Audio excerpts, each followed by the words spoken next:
Esto es la mezcla, porque en lo puro no hay futuro. Esse aqui é o La Mescla, este é o nosso episódio piloto. Meu nome é Miriam Soares e nosso primeiríssimo convidado é o Matias Pinto. Ele é um dos pioneiros no podcast no Brasil. Muitíssimo obrigada por estar aqui, Matias. Hoje a gente vai conversar um pouquinho sobre futebol, política e história em todo o continente latino-americano e na Espanha. E, Matias, queria que você se apresentasse um pouquinho. Como é que você entrou em contato com esse mundo em espanhol, né? Até onde eu sei, você é brasileiro, mas você sempre está falando de América Hispânica e conhece bastante do assunto. Como é que você chegou nisso? Bem, um gostaço, Miriam, estar participando aí, né, da primeira edição do podcast. É sempre bom, né, ver novas ideias surgindo na podosfera, principalmente sobre a língua espanhola, né, que eu tenho bastante carinho, né, porque tem essa ligação com a minha família paterna, né? Meu pai nasceu a exatos 3 quarteirões do Uruguai, numa cidade chamada Santana do Livramento, que junto à Rivera, no Uruguai, faz a fronteira da amizade, né, como é conhecido, já que é um dos poucos pontos de fronteira seca entre Brasil e Uruguai, então acabou conurbando as duas cidades, então na prática é uma cidade só, né? Tem ali a linha divisória, que é só um traçado na rua, mas não tem qualquer tipo de restrição na circulação, tirando jogos que envolvam a seleção brasileira e a seleção uruguaia. É a única situação que a fronteira tem um policiamento especial ali, porque de resto só tem algum tipo de controle já nas rodovias, né? Na saída das duas cidades, daí para questão alfandegária, tudo, mas a circulação no dia a dia ali nessa região, ela é bastante estimulada, inclusive, né? Então, meu pai foi criado nessa dinâmica, o tipo social que nasce nessa região é conhecido como doble chapa, porque muitos, né, são filhos de pais brasileiros, mães uruguaias e vice-versa, mas também no passado tinha a questão dos automóveis que tinham as duas placas, né? Tinham automóveis que eram registrados nos dois países, então por isso que vem o termo doble chapa, né? Mas é bem comum lá você ter gente misturada, né? Meu pai tem diversos primos uruguaios, foi criado com uruguaios, então acaba tendo a formação de um dialeto próprio, né? Que é o dialeto fronteiriço, que é bastante interessante, né? E tem uma outra curiosidade em relação a essa localidade, que foi lá onde foi escrito o Martín Fierro, né, do José Hernández, quando ele estava exilado da Argentina, ele acabou indo parar na fronteira, e foi lá que ele escreveu o grande poema épico hispano-americano, que daí serve também de inspiração para dar o nome para o meu filho, né? Meu filho chama Martín. Daí, como minha esposa é de família japonesa, a gente deu um nome Nihon, que é Kazu. Então, mas a escolha do Martim foi por conta do poema Martim Fierro, que é uma epopeia gauchesca, né? E você já morou nessa região de fronteira? Você Não, tem contatos pessoais diretos lá ou é sempre através da família do seu pai? Não, eu já fui algumas vezes, né? Infelizmente eu não conheci meus avós paternos, eles faleceram antes de eu nascer.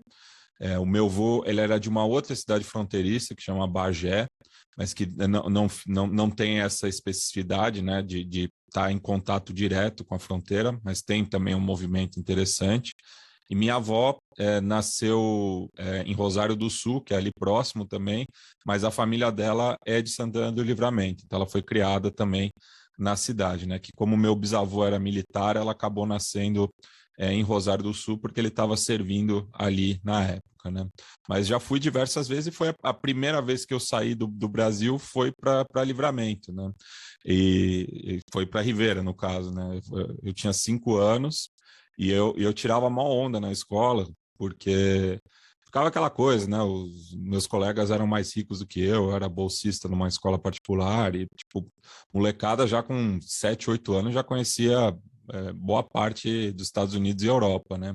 E eu só tinha ido para o Uruguai, mas eu tirava onda porque eu falava que eu saí do Brasil a pé, o que é verdade, né? Porque eu fui até Livramento, a gente pegou um voo até Porto Alegre, de Porto Alegre a Livramento a gente foi de carro, dá uma viagem de cerca de 6, 7 horas, e chegando em Livramento a gente atravessou para o Uruguai a pé, né? Então desde pequeno assim eu tinha essa meio questão de orgulho, assim, rolava um bairrismo também, né?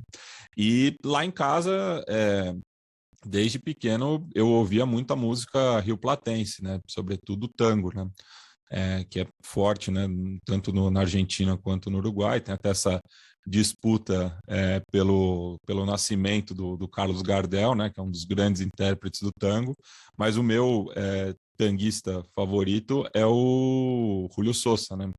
O Varón del Tango, como é conhecido, que é uruguaio, é meu intérprete favorito. Então cresci ouvindo, né? Muito tango, milonga, o candombe, né? Que é um ritmo afro-uruguaio, murga, então isso tudo tocava em casa, então foi o meu primeiro contato, né, com a língua, foi muito pela música, né, então foi meu cartão de visitas, assim, pro idioma espanhol. Muito interessante. E agora minha próxima pergunta é: por que uma pessoa como eu, e eu sei que tem muitos por aí como eu, que não se interessa por futebol, deveria pensar em futebol, política e história dentro desse contexto hispano-americano e espanhol? Por que isso é relevante? Eu acho que principalmente o aspecto cultural, né? O futebol, ele não é uma ilha, então ele acaba absorvendo muito das culturas, né? Onde ele está inserido. E tanto na Espanha quanto na América Espanhola, o futebol é o principal esporte, né? Tirando um ou outro país assim que tem uma influência maior do beisebol, por exemplo, né? Casos de Panamá, República Dominicana, Cuba, Porto Rico, Venezuela, mas a maioria, né, aqui da América Espanhola tem no futebol como a modalidade mais popular e na Espanha também, né? Então, e acaba tendo muito essa questão do intercâmbio, né? Então, claro, muitos jogadores hispano-americanos vão jogar na Espanha. Nos últimos tempos, alguns jogadores espanhóis vieram jogar na América Latina, né?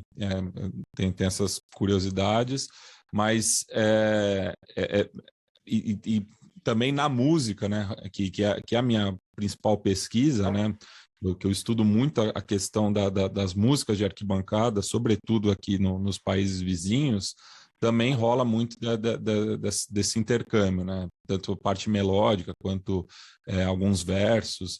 E é até curioso, né? Porque tem duas palavras que são do léxico latino-americano que acabaram sendo apropriadas pelos espanhóis também, né?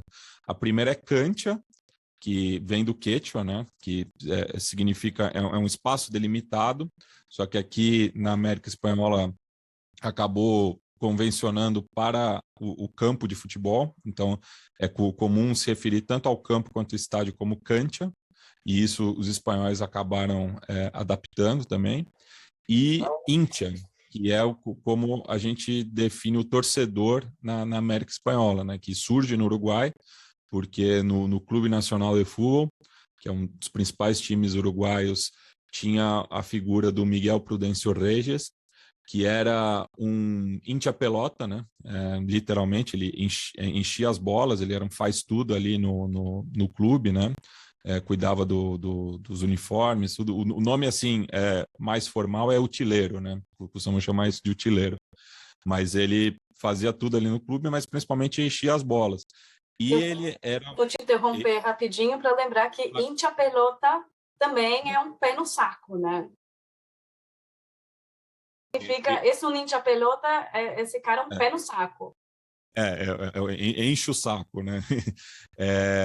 Mas daí ele era muito extrovertido, né? E começava a cantar, animava a, o público, né? Enfim, e daí começou, né? O Hincha Pelota acaba sendo abreviado para Hincha, e depois o coletivo de Hinchas vira a Hinchada, né? Que é o análogo à torcida aqui no Brasil, que daí, no caso, o torcedor também tem algumas etimologias distintas, mas uma delas era que eram as torcedoras, no caso, né? Que torciam os lenços enquanto assistiam os jogos, né? Por conta do nervosismo da partida, né? Mas é algo bastante similar, assim, a origem dos dois termos, né? Mas então, na América Espanhola, convencionou-se a chamar o Hincha. Na Espanha era mais o fanático, né? Mas acabou, os espanhóis também agora adotam também o hinchada, né? E como é que o espanhol, desculpe, como é que o futebol, que é um esporte britânico, sobretudo inglês, vem parar na Espanha e na América Hispânica e no Brasil também? Existe algum movimento comum para que esse esporte chegasse aqui e se popularizasse tanto nesse nível? Aí é um caso curioso, né? Porque o futebol, como a gente conhece hoje, né, com as regras, enfim, que tiveram as regras unificadas em 1863 na Inglaterra, é um produto da segunda revolução industrial, né, que começa justamente ali na Grã-Bretanha. Então, nos países onde o imperialismo britânico ele tinha um domínio indireto, o que você tem tanto a Espanha quanto a América Espanhola, o Brasil, enfim, diversas localidades ao redor do mundo, o futebol acabou sendo introduzido pela mão de obra inglesa, né? Então, tanto no Fronteiras Invisíveis do Futebol, que é um podcast que eu tenho com o Felipe Nobre Figueiredo, do Xadrez Verbal, a gente acaba brincando, né, de que, basicamente, em todos esses países, o futebol foi introduzido ou por marinheiros ou ferroviários ingleses, né? Então, você pega na própria Argentina, né, que foi um dos primeiros países aqui da nossa região, onde o futebol foi introduzido, os primeiros times tinham a nomenclatura toda inglesa, né? O primeiro campeão argentino é o St. Andrews, né? Que era um clube ligado à comunidade escocesa de Buenos Aires, né? Então, o esporte nessas localidades de um domínio indireto do imperialismo britânico acaba sendo futebol. Onde o imperialismo britânico tinha um domínio direto nas suas colônias, no caso, acaba sendo outras modalidades, como o cricket e o rugby, esses mais ligados à aristocracia inglesa, né? Então, os nobres que iam para esses locais acabavam praticando essas modalidades, e isso acabava influenciando a elite local e, por conseguinte, as camadas mais populares dessas colônias, né? Então, você pega subcontinente indiano, os países do Caribe, você tem o cricket muito forte, né? Na Austrália, o cricket é forte, mas também tem o rugby, assim como na África do Sul, na Nova Zelândia. Então, a popularidade dessas modalidades é explicada por conta desse movimento aí em meados do século XIX. E já os Estados Unidos, né, tinham uma postura isolacionista, acabaram criando as suas próprias modalidades. O futebol americano é uma derivação do rugby, mas tem o basquete e o beisebol. E daí, onde os Estados Unidos exerceu também uma expansão imperialista, o beisebol acaba sendo a modalidade mais popular, né? Como eu falei antes, os casos de Cuba e Porto Rico, muito por conta, né, da Guerra Hispano-Americana ali do final do século XIX, 1898. Nas Filipinas, nesse mesmo contexto, um país também ligado à Espanha, né? O basquete vai se converter na modalidade mais popular. Em algumas outras partes também você tem o beisebol, ou o hóquei no gelo, né? No caso do Canadá, ou da Finlândia, e ali das repúblicas bálticas também, né? Mas basicamente é isso, né? O futebol acaba se expandindo muito junto à expansão do imperialismo britânico, principalmente no período vitoriano. E como é que ele tomou esse tamanho todo, essa proporção, e se tornou essa paixão absoluta, capaz, inclusive, de tornar, por exemplo, Brasil e Argentina rivais, ou se tornar motivo de tanta frustração, por exemplo, para os peruanos que estão há tanto tempo lutando para entrar numa Copa do Mundo e não conseguem. Como é que o futebol se tornou essa força motriz e de cultura no continente inteiro? Daí tem duas teorias, né? Que eu acho que elas não são divergentes também. Eu acho que elas acabam se encontrando em algum momento, né? A primeira é que vários locais você tem um jogo primitivo que era similar ao futebol, né? Se você, por exemplo, visitar o Museu da Confederação Sul-Americana de Futebol em Luque, no Paraguai, eles vão dizer que os guaranis já praticavam um esporte similar ao futebol. Você tem relatos disso na China, na Grécia. Os italianos até hoje se referem ao futebol como calcio, por conta de um jogo medieval, né, que era principalmente disputado em Florença, né, então é o calcio florentino, né, mas a Federação Italiana de Futebol se refere como gioco calcio, né, o futebol para os italianos é o calcio, eles não se referem a futebol, o termo em inglês, né, e também, né, até por conta desse primitivismo mesmo, o futebol, você não precisa de muito para jogar, né? O futebol você precisa de uma bola e de pessoas, né? Então, muitas vezes nem uma bola, né? Porque as crianças conseguem transformar qualquer coisa em bola praticamente, né? A massa latinha, papel higiênico, enfim, dá para improvisar muito fácil. Então, é um jogo que não tem muitas regras e você não precisa de muito equipamento para disputar, né? Ao contrário, por exemplo, citei antes o basquete. Basquete você precisa de uma tabela, isso daí já requer um investimento maior e você precisa de uma bola que quique, né? Não é qualquer bola também. O futebol americano, você precisa de uma série de equipamentos, além de uma bola ovalada, né? O beisebol, mesma coisa, precisa de taco, de luva, enfim, vários elementos, né? Então, o futebol acaba sendo mais popularizado por conta disso, pela facilidade material e também pela simplicidade das regras, né? Então, ele acaba sendo bastante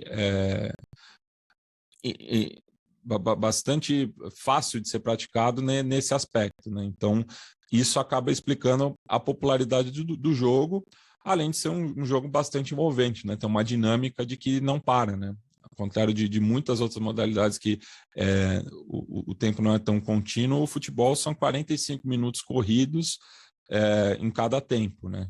Então, é um jogo que dá uma sensação de continuidade o tempo todo, apesar de que, claro, na prática, né, principalmente futebol de alto rendimento, ele está cada vez mais pausado, né, por conta daí também da introdução do VAR, enfim. Então tá matando um pouco a dinâmica original do jogo, mas eu acho que esse é um aspecto interessante, assim, né, de como o jogo ele é facilmente compreensível, assim, né? E você pode dar alguns exemplos de como futebol e política, história e cultura se tocam, se unem? Me ocorreu aqui, por exemplo, a história do Victor Jara, né? E talvez você tenha outros exemplos, se você puder contar um pouquinho do Victor Jara e outros exemplos que você lembrar. Sim, o caso do Vitor Hara é bastante emblemático, né? Porque ali nos primeiros dias do golpe militar no Chile, em setembro de 73, o Estádio Nacional, que é o principal palco do futebol chileno, acabou sendo utilizado como um centro de detenção, tortura e execução, né? Então, o Vitor Hara ele acaba sendo executado no Estádio Nacional e hoje o ginásio que fica ao lado do Estádio Nacional leva o nome dele, né? Porque ali é um complexo esportivo, né? Não é só o estádio, mas o estádio acabou ficando bastante famigerado, né? Por conta desse episódio e por coincidência, né, do destino, o Chile jogaria contra a União Soviética pela repescagem da Copa do Mundo do ano seguinte, né? E o primeiro jogo ocorreu em Moscou, logo após o golpe, então de nações amigas se tornaram inimigas, né, por conta da mudança de regime, né, de uma democracia socialista para uma ditadura anticomunista. E a partida de volta, os soviéticos alegaram que não jogariam num local onde existiu perseguição política, tortura, enfim, e a FIFA lavou as mãos. Então, o Chile é uma situação ridícula, né? O Chile sobe a campo sem adversário e acaba tendo, né, que mostrar jogo, acaba marcando o gol fantasma, como é conhecido, né? Que os jogadores tocam a bola em si e no fim o Thiago Valdez acaba empurrando para as redes, o que é algo bastante irônico, porque ele era muito próximo do Allende, né? Então é uma situação bastante emblemática. E no ciclo mundialista anterior, tivemos a chamada Guerra do Futebol, né, entre Honduras e El Salvador, também conhecida como a Guerra das 100 Horas, não das 100 horas, no caso, a 100 numeral horas, medida de tempo, né, não mulheres mais velhas, né, desculpa aí pela confusão, mas que também ali nas eliminatórias para o Mundial a ser disputado no México, teve diversos conflitos, que isso muito por conta, né, do movimento migratório de salvadorenhos para Honduras, né, e daí uma questão de xenofobia envolvida. Então, os dois jogos tiveram muitos conflitos e depois, né, daí agora eu não lembro qual da derrota de um dos países, né, porque cada um ganhou a partida jogada em casa, mas depois de uma das derrotas, uma jovem acabou se suicidando e deu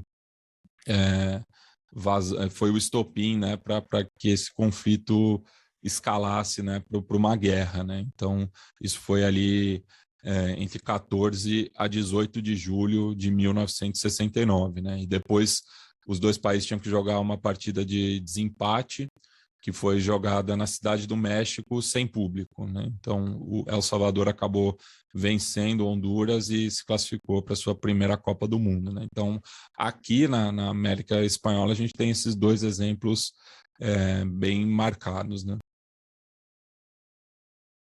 E o futebol também influencia, a meu ver, muito nas relações Brasil-Argentina, né? Como é que começou essa rivalidade toda? Da onde ela vem? E eu observo que ela transborda muito em níveis altíssimos o que é la cancha, né? O estádio, a mera partida de futebol. Como é que você enxerga essa rivalidade? Por onde ela começou? Você considera uma coisa saudável? Não, eu acho que a rivalidade Brasil-Argentina no futebol, ela acaba extrapolando muito da própria rivalidade histórica que os dois países tiveram, né? Porque passam de rivais regionais para grandes parceiros, né? Então, hoje em dia, eu acho que existe muito mais uma parceria entre Brasil e Argentina do que uma rivalidade, e que essa rivalidade acaba retornando principalmente, né, nos jogos entre as duas seleções ou dos clubes, né, pelas competições continentais, né. Então a gente volta ali, né, para a disputa dos primeiros sul-americanos a partir de 1916, né, que começaram basicamente entre os países do Cone Sul, né, Argentina, Brasil, Chile e Uruguai. Então tinha ali um antagonismo muito claro entre Brasil e Argentina por serem as grandes potências, só que o Uruguai que acabou confirmando que o Uruguai acabou se tornando a primeira potência futebolística do continente, né? É algo bastante curioso, mas que é explicado também pela a universalização da educação, né? Justamente o Uruguai, por ser um país menor, né, em termos populacionais e territoriais também, mas por conta dessas condições, o ensino ele chegou para todo mundo, e com o ensino você tinha também a educação física, né?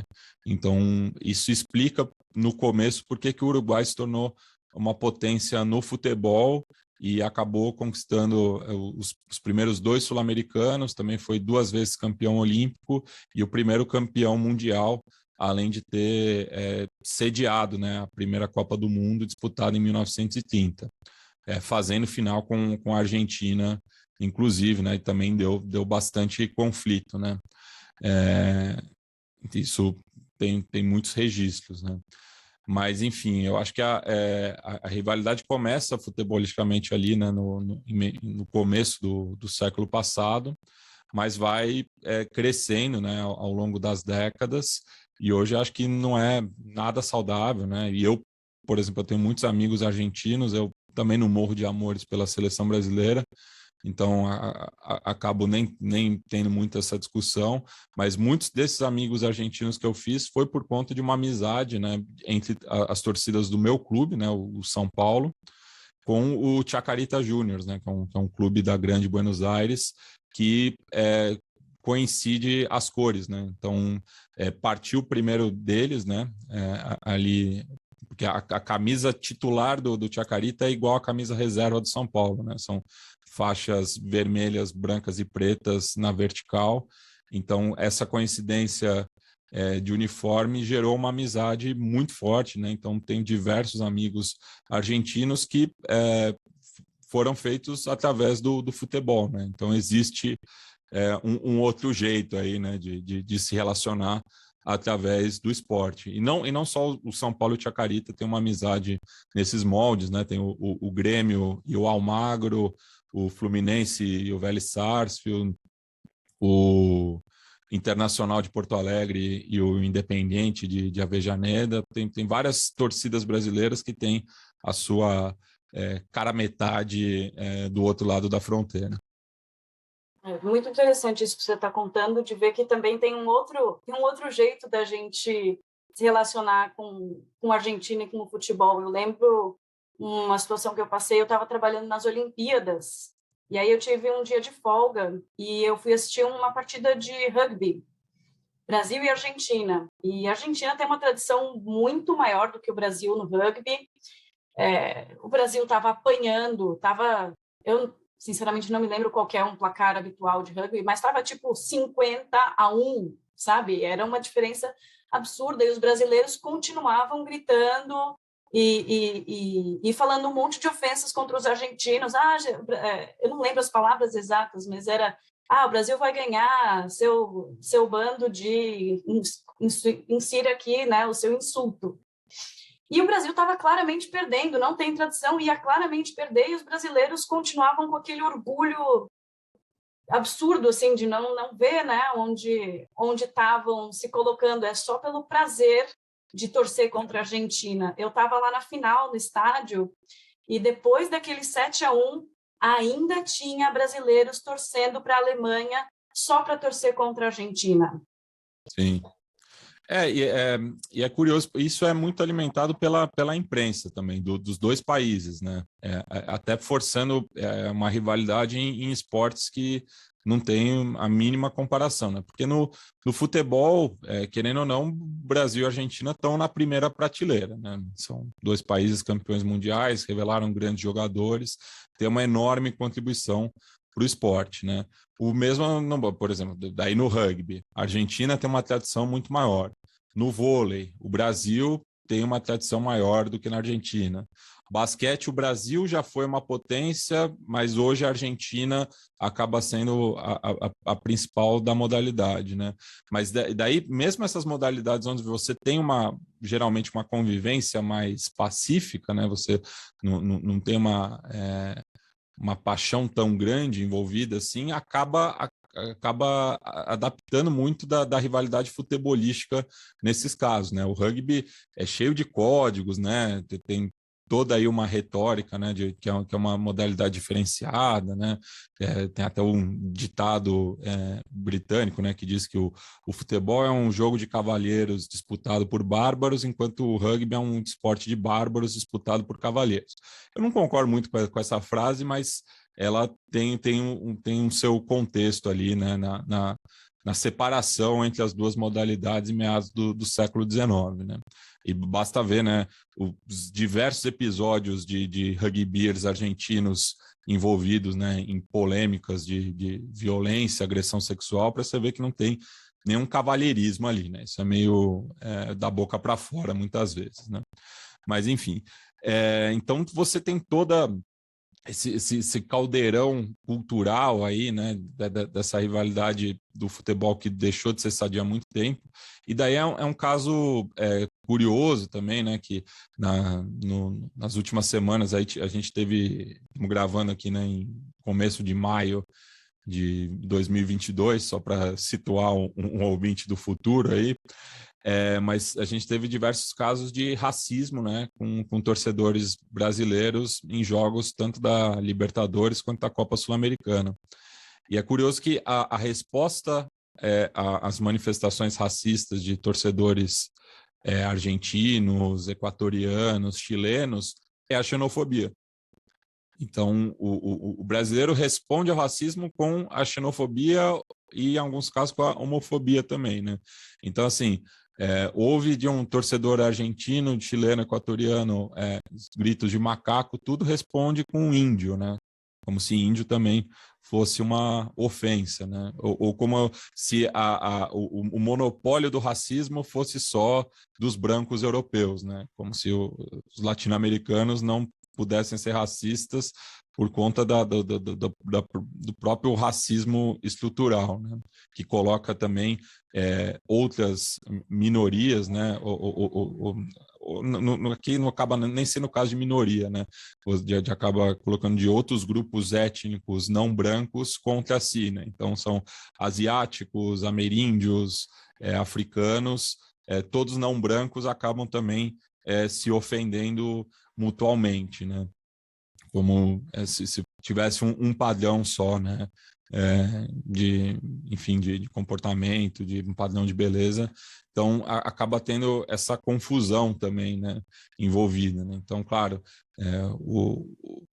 em jogos de futebol envolvendo equipes brasileiras existe o racismo, né, como uma ferramenta de insulto, mas os brasileiros também respondem de uma maneira xenofóbica, né? Então, é algo bastante delicado, né? E que, enfim, eu acho que é completamente lamentável, né?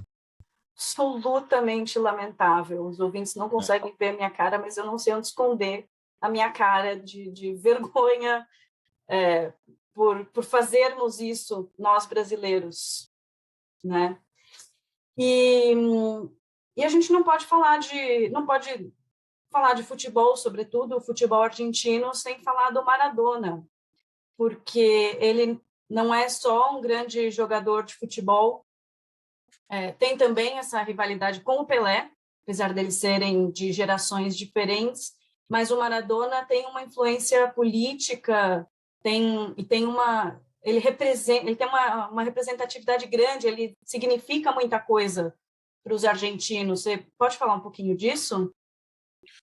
O Maradona, Eu acho que a principal identificação que ele tem, né, é que eu acho que ele, dos grandes jogadores de futebol, ele foi o mais torcedor também, né? Ele se colocava muito no papel dos torcedores, né?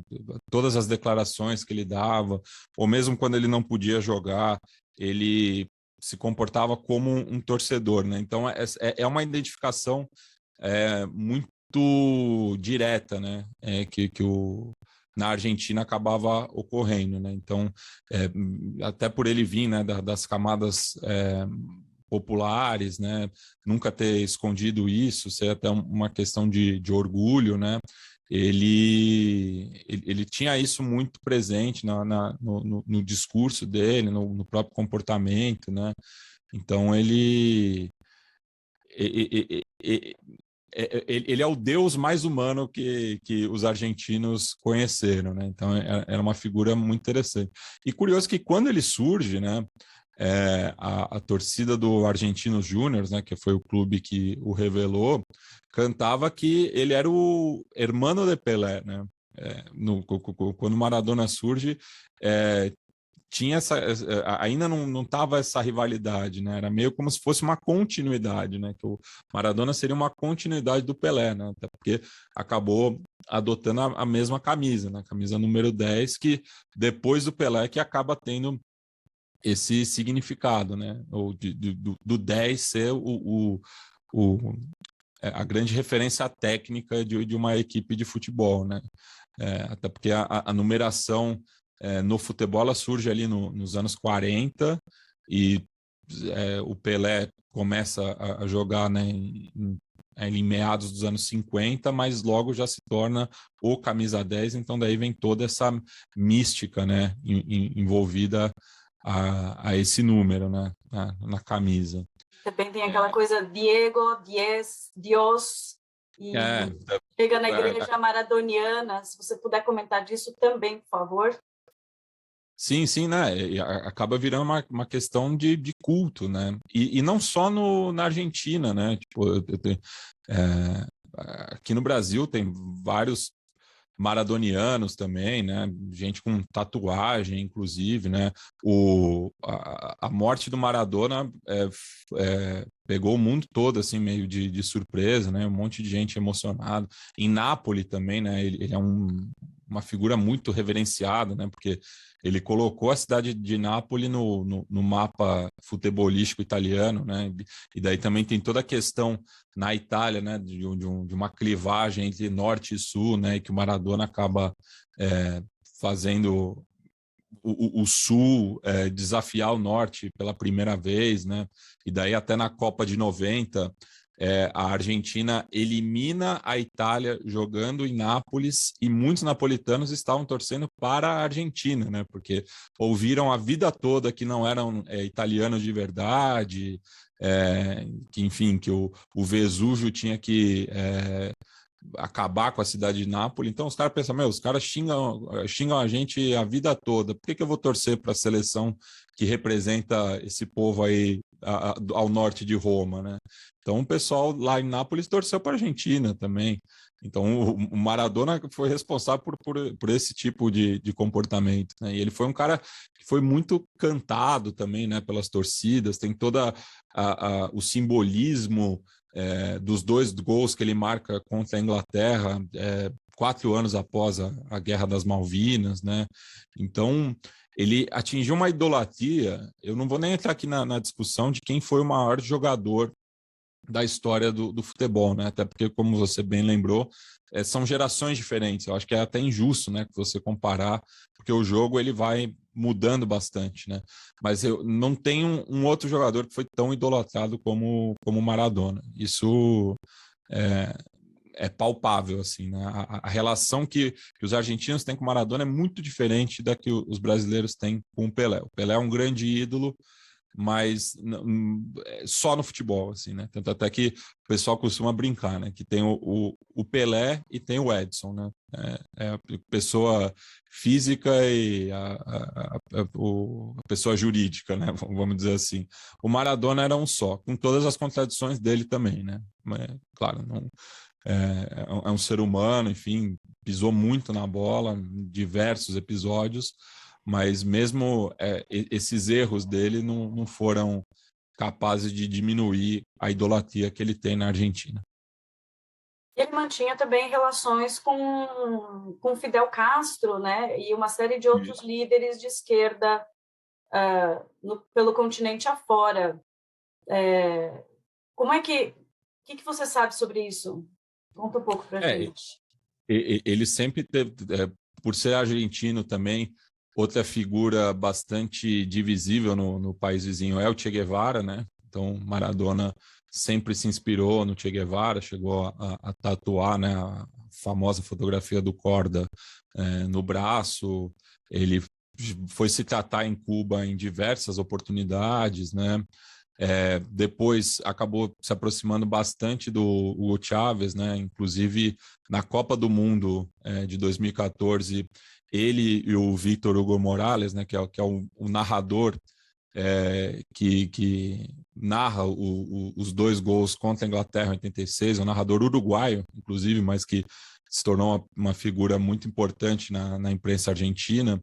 Então, Maradona e o Vítor Hugo Morales, na Copa de 2014, realizaram um programa diário chamado Pegale de Surda, que foi transmitido para quase toda a América Latina pela Telesur da Venezuela, né? Então, mostra aí, né, a relação dele também midiática com um canal sediado, né, na República Bolivariana da Venezuela, né? Ele, quando foi treinador também da seleção argentina, acabou sofrendo uma goleada contra a Bolívia em La Paz, e daí tem sempre essa discussão da altitude, né?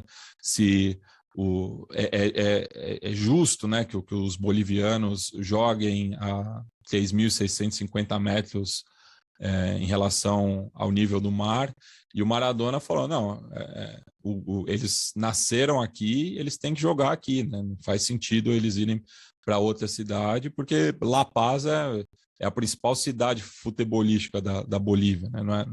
Não é à toa que eles jogam lá, né? O maior estádio do país fica localizado na maior cidade do país, então eles jogam em La Paz não à toa, né? Não tem por que jogar em Santa Cruz de la Sierra, até porque, novamente, aí a gente tem uma outra clivagem, né? Santa Cruz de la Sierra quer se separar do resto da Bolívia, né? Então, você também tem esse recorte étnico-social aqui no país vizinho, né? Então, o Maradona também se colocou ao lado dos bolivianos de continuarem jogando em La Paz, até porque nunca nenhum jogador morreu jogando na altitude, né? Atleta de alto rendimento. Então, todas as questões médicas são levantadas. Os bolivianos podem falar que já teve outros episódios de jogadores que morreram jogando ao nível do mar, por outras questões. Então, a altitude não influi a esse ponto. Claro, é muito difícil jogar na altitude para quem não está acostumado, né? Não sei se você já teve a possibilidade de visitar o altiplano, mas você levantar da cama na Pois é, altitude, dá assim, dor de cabeça. já dá dor de cabeça. A minha experiência, eu tinha uma fome gigantesca, parecia que eu ia comer 3 pratos, um em seguida do outro, e um grãozinho de arroz já estava empateada, já estava cheia. Não, eu fiquei num hotel em La Paz que não tinha elevador. Então, quando a gente esquecia coisa no quarto, a gente fala, não vou voltar, não vou subir 6 lances de escada, deixa. Então, Deixa o ar falta mesmo, você puxa, não vem. Não vem. Mas Não vem. é isso, pô. Os É. bolivianos, por outro lado, eu fui para lá no verão, né? No começo de janeiro. Um frio desgraçado, né? Faz 3 graus em La Paz no que seria o verão do hemisfério sul. Então, quando eles vão jogar no Rio de Janeiro, eles têm dificuldade também, porque não estão acostumados a jogar com aquela umidade, com aquela temperatura tão elevada, né? Eu peguei um ônibus também, né, de La Paz até Santa Cruz. Eu todo encapotado, mas chegou no meio da viagem, eu estava dormindo e comecei a suar, porque daí você já está chegando ali próximo, né, do nosso Pantanal, né, no coração da América do Sul. muito, muito quente, né? Então tem essa amplitude térmica também no mesmo país. E o futebol também tem muita interação com a literatura, né? Muitos escritores e músicos também, mas acho que agora a gente pode falar especificamente de literatura.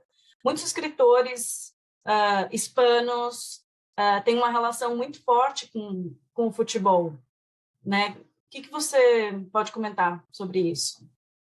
Eu acho que o grande exemplo assim acaba sendo o Eduardo Galeano, né, que escreveu um dos clássicos, que é o Futebol a Sol e Sombra, e que dizia, né, que durante a Copa do Mundo ele colocava um cartaz no escritório dele que era fechado por motivos de futebol. Então, um cara que era muito ligado ao jogo, e dizia que era um mendigo do bom futebol, né? Então, ele tinha essa relação muito especial, né, com a modalidade, escreveu textos belíssimos, né? Daí você tem o Gabriel Garcia Marques também, né, um grande torcedor do Júnior de Barranquilha, né? Inclusive escreveu uma belíssima crônica quando o Heleno de Freitas jogava na equipe do Caribe colombiano. Na Argentina tem o Oswaldo Soriano, grande torcedor do São Lourenço, o Ernesto Sábato, grande torcedor do Estudiantes de La Plata. E é curioso isso, né? Porque eu acabo citando a pessoa e o time, porque muitas vezes isso acaba também explicando muitas vezes a personalidade da pessoa, né? Acaba sendo um traço de personalidade, né? Então, até o próprio caso dos Sorianos, né? Sendo torcedor do São Lourenço. E o São Lourenço também foi um clube que foi muito perseguido pela ditadura argentina, né? Em 79 acabou perdendo o estádio, que ficava ali no bairro de Boedo, porque a ditadura argentina dizia que ia ter uma nova reconfiguração das ruas ali do bairro, tudo ia construir uma grande avenida. No fim, acabaram expropriando o estádio e não virou avenida coisa nenhuma, virou um Carrefour, né? Então, e daí a torcida desde então está há muito tempo nesse movimento para voltar para esse logradouro, né, para tirar o Carrefour de lá e que o governo argentino pague a indenização, enfim, porque eles perderam o seu pedaço de terra lá, e o Soriano muito envolvido nessa questão também, né? Então, são vários, né? Enfim, então é uma relação muito forte, né, da intelectualidade latino-americana com o futebol. E claro que tinha aqueles que não gostavam do jogo, né? Vinha todo também com aquela retórica, né, do ópio, do povo, enfim. O Jorge Luis Borges uma vez marcou uma conferência literária para a estreia da Argentina na Copa de 78, né? Claro, foi um movimento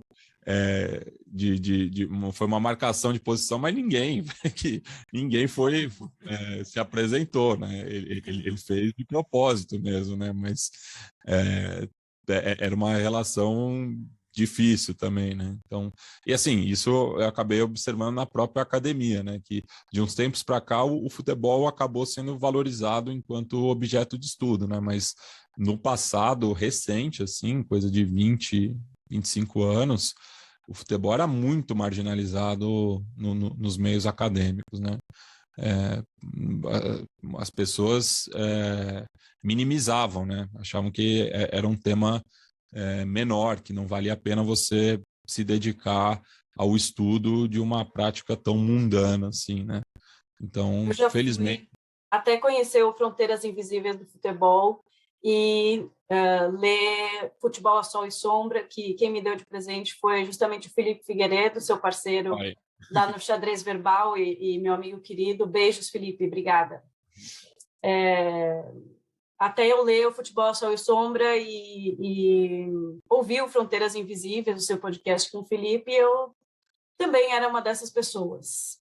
Também continuo não gostando de futebol, continuo achando uma coisa chatíssima ver 22 homens correndo atrás de uma bola, ou podem ser 22 mulheres, para mim dá na mesma, tá tudo bem, mas eu acho que é super relevante a gente tratar o futebol como um fenômeno cultural, político, histórico, né? E tão influente desse nosso ladinho aqui, nesse nosso canto do mundo. E, Matias, também inspirada no Fronteiras Invisíveis, também inspirada no repertório e em todos os podcasts maravilhosos que vocês fazem. Para a gente terminar, eu queria que você deixasse uma dica cultural fácil para quem quer só esticar um pouquinho essa conversa. Pode ser música, pode ser filme, pode ser livro. E uma dica cultural mais aprofundada, para quem realmente quiser parar para estudar esse assunto de maneira bem aprofundada. Bem, acho que um pontapé inicial é o livro que faz parte da coleção História Mínima, né, do Colegio de México, que é El Fútbol na América Latina, escrito pelo Pablo Alavarces, que é um pesquisador argentino. Enfim, esse livro, se eu não me engano, ele vai ganhar uma tradução em breve aqui no Brasil, mas também não é difícil achar em PDF já, né? Ele está sendo bastante compartilhado, então ele dá um panorama assim, geral, né, sobre o nosso subcontinente através do futebol, mas claro, tem todas essas intersecções com a história contemporânea. E daí, assim, para quem quiser se aprofundar, e fazendo aqui o Alto Jabá, além do Fronteiras Invisíveis do Futebol, eu apresento e sou pesquisador de um outro podcast da Central 3, né? Inclusive é o decano da casa, que é o podcast mais longevo da produtora, que é o Som das Torcidas, né? Então, que a gente acaba, através da música, falando, né, sobre um determinado clube ou cidade ou país aqui da região, não só da América Latina, a gente fala também de Europa e de outras partes do mundo, mas eu acabo tomando mais à frente na pesquisa sobre a América Latina, né? Então, daí tem programas sobre quase todos os grandes clubes argentinos, né, os mais conhecidos, enfim, do Uruguai, do Chile, da Colômbia, Peru, México, tem um só da Venezuela, que daí já é um pouco mais difícil achar material, do Paraguai também, enfim, o Equador, a gente dá uma cobertura bastante interessante, assim. Então, recomendo aí o podcast O Som das Torcidas, e daí tem para todos os gostos, né? Tá ótimo. E quem quiser saber mais sobre o assunto, perguntar alguma coisa, como faz para te achar? Bem, eu estou bastante ativo no Twitter, principalmente, né? Meu perfil lá é @io, né? De show. Eu, Matias Pinto, né? Que é um trocadilho com um personagem de historieta, né? Que chama Io Matias, então eu só agreguei meu sobrenome. Então, quem quiser me procurar, estou lá, DMs abertas. Também estou no Instagram com a mesma... O mesmo nick, só que eu não sou tão presente no Instagram. Então é basicamente isso. Você pode me achar lá, o primeiro contato é esse. Ótimo, então, Matias. Agradeço demais a sua presença. É uma honra ter você aqui no nosso episódio piloto.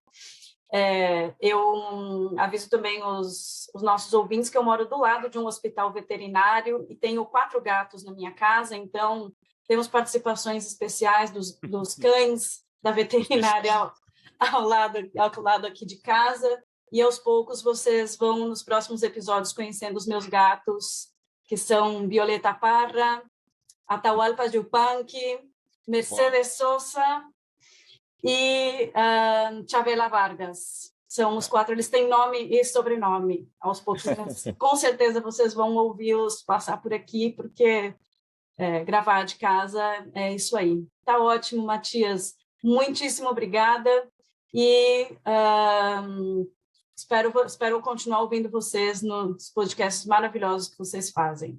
Um abraço. Obrigado novamente pelo convite, um prazer aí estar contribuindo com o seu projeto e espero que tenha bastante sucesso, né? Então, que o debate aí da língua espanhola, né, no Brasil ganhe corpo. Um abraço, até a próxima. Abraço.